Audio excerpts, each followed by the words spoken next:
최근 북한에 잇따른 미사일 발사와 추가 핵실험 가능성 위협, 그리고 서해 NLL 이남에 대한 포격과 북한 것으로 추정이 되고 있는 무인 비행체들이 발견되면서 많은 국민들과 특히 휴전선 인근 주민들의 불안이 커지고 있습니다.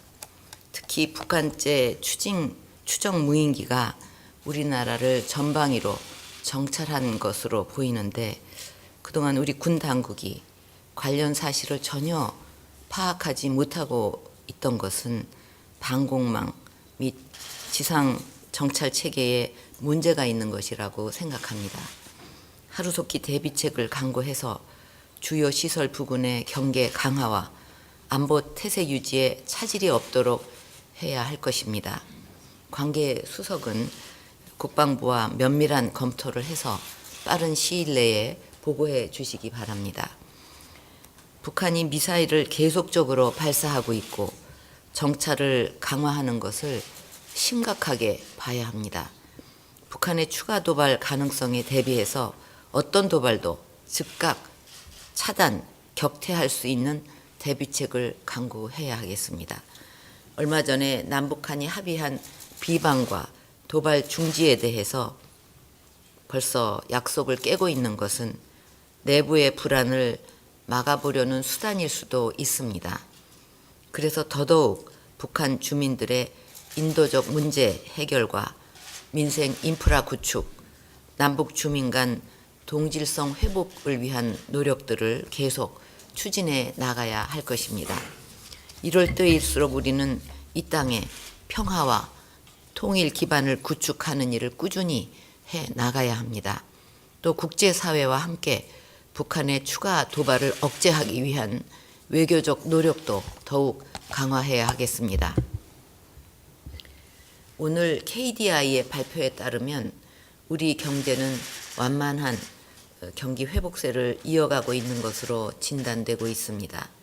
특히 2월 취업자 수는 12년 만에 최고 수준을 기록했고 3월 수출은 역대 두 번째로 많은 497억 불을 기록했습니다.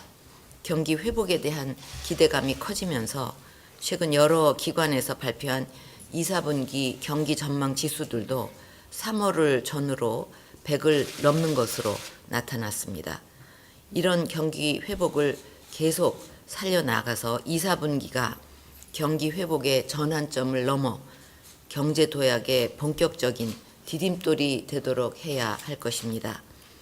부총리를 중심으로 한 경제팀이 경제혁신 3개년 계획의 59개 세부 실행 과제를 본격 추진하고 규제 개혁도 지난번 민관합동 끝장 토론을 계기로 더욱 속도를 내서 가시적 성과가 나타날 수 있도록 각 수석들께서 꼼꼼하게 챙겨주시기를 바랍니다.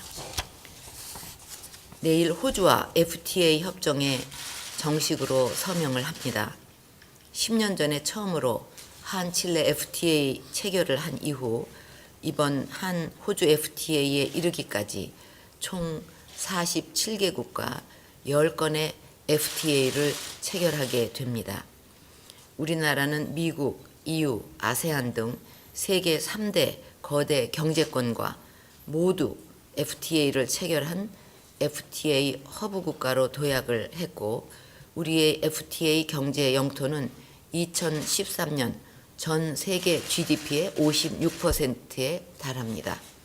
그동안 FTA는 교역 규모 확대는 물론이고 수출입 품목을 다양화시켜서 소비자들의 선택 폭을 늘리는 데도 기여를 해왔습니다. 국제무역 규범과 관행 변화를 빠르게 수용해서 우리 기업의 글로벌 경쟁력을 키우는 데도 일조를 하고 있습니다.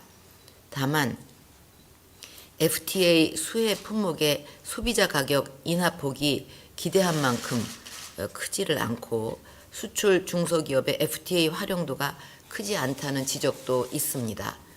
소비자들이 FTA 혜택을 체감할 수 있도록 유통구조 개선 후속 조치를 강화하고 현장 밀착형 지원으로 수출 중소기업이 FTA를 제대로 활용할 수 있도록 수석들께서 지속적으로 점검해 주기를 바랍니다.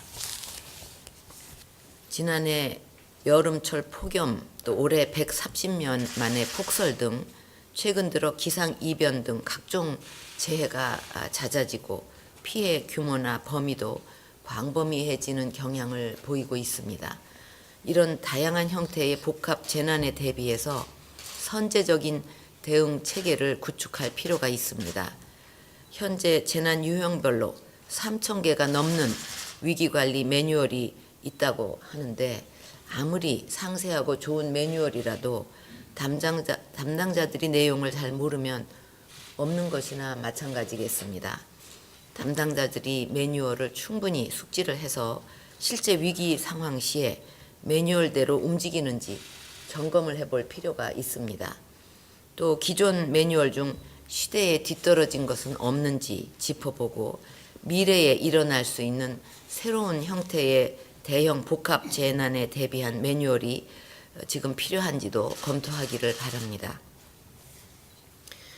지금 우리는 과거부터 이어져 온 고질적인 병폐와 부조리를 끊고 기본이 바로 선 나라를 만들기 위해서 전 분야에 걸쳐 비정상의 정상화를 추진하고 있습니다.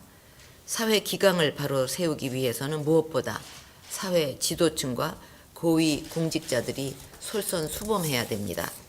이런 점에서 대통령 비서실에 근무했던 일부 행정관들의 잘못된 행동과 사후 조치 과정에서 대통령 비서실부터 솔선수범하지 못한 것은 매우 유감스럽습니다. 앞으로 공직 기강을 바로잡고 내부의 자체 개혁을 해 주시기 바랍니다. 이런 사례를 계기로 고위 공직자를 포함한 사회 지도층부터 더욱 솔선해서 비정상적인 것들을 바로잡는 데 힘써야 하겠습니다.